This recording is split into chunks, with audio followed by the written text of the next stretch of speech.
Did you know that there are two ways to add fade to your photos while editing them to make them look like they were shot on film? Well, the truth is that one of them is super simple, but has the potential to make your photos look like they were edited with an Instagram filter from 10 years ago, while the other one is a bit more involved. It requires a bit of knowledge and understanding on how film works, but at the end of the day, you're gonna have photos that look a lot better.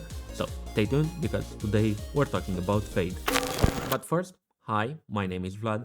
I'm a portrait photographer and I really like to make my photos look like they were shot on film. And because of that, I actually spent the last few years developing tools and presets for myself and other people to use to improve our workflow directly in Lightroom and get good looking film emulation. And the thing with film is that film doesn't have true black or true white points the same way our digital files do. Basically, it's not clipping. And that's why a lot of us end up applying a bit of fade. And we do that by raising the black point with around, let's say, 10 points and lowering the white point with a similar amount. And what you get with this method is a photo that looks like it was sitting in the sun for a little too much.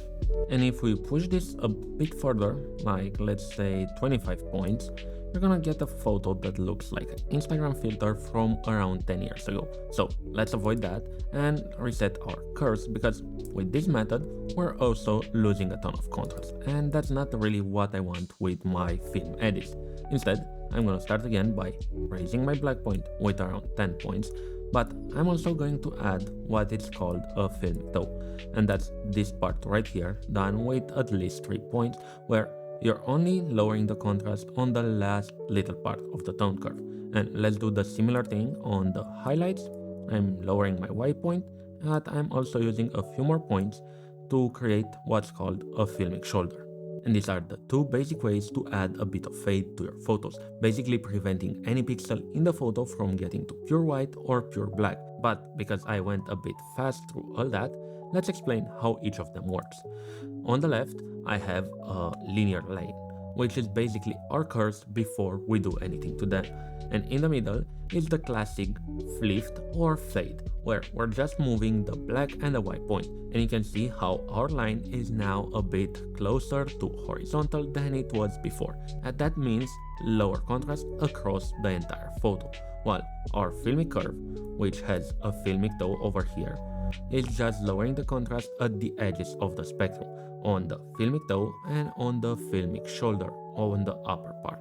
So we're losing contrast in this area over here and this area over here, but generally across our photo we maintain the same contrast levels that we had before.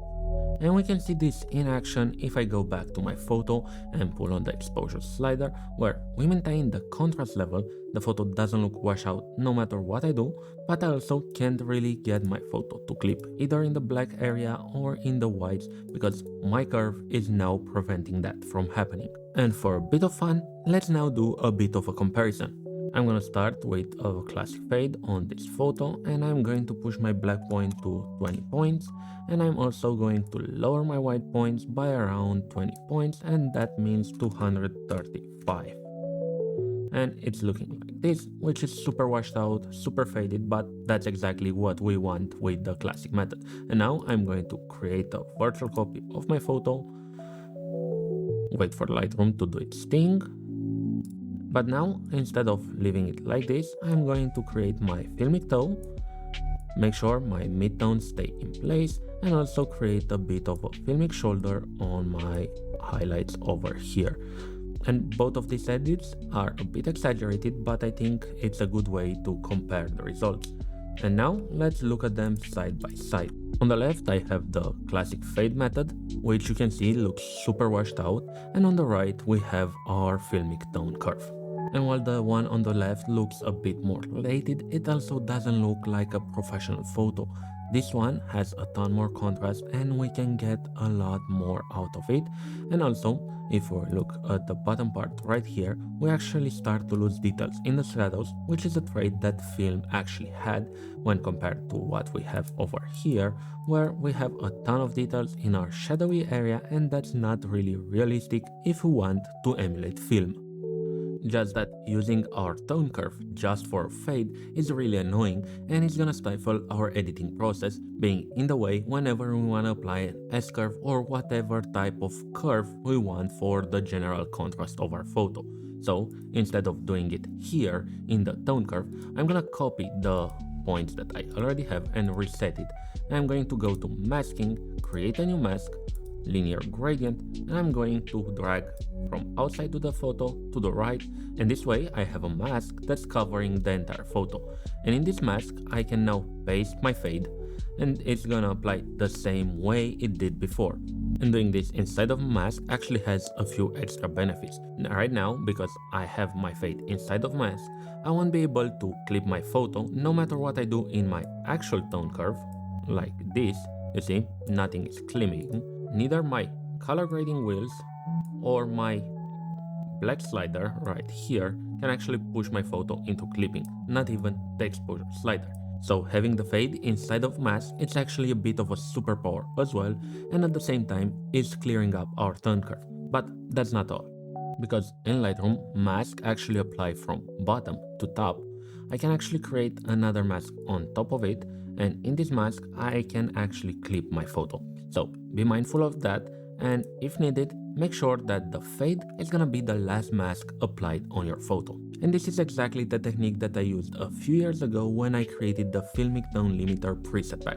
That's a set of 12 presets that apply a filmic S-curve on top of your photos, giving you this nice cinematic looking fade that emulates film at a click of a button, so you won't have to go through all the stuff that I showed you in this video. But before I encourage you to go check out my product or just build your own, I want to show you a few more benefits.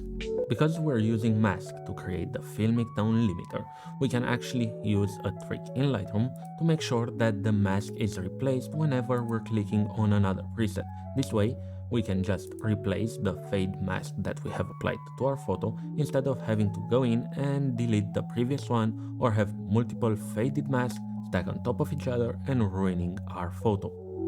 And this is possible in Lightroom just because our presets are just a bunch of text files.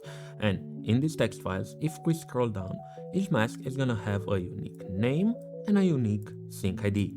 And if we have multiple presets that call upon a mask with the same sync ID, the presets are just gonna replace the content of that mask, and we can get a filmic tone that's gonna replace a mask that we applied previously. So we can have an entire set of presets that just change the fade that we're applying.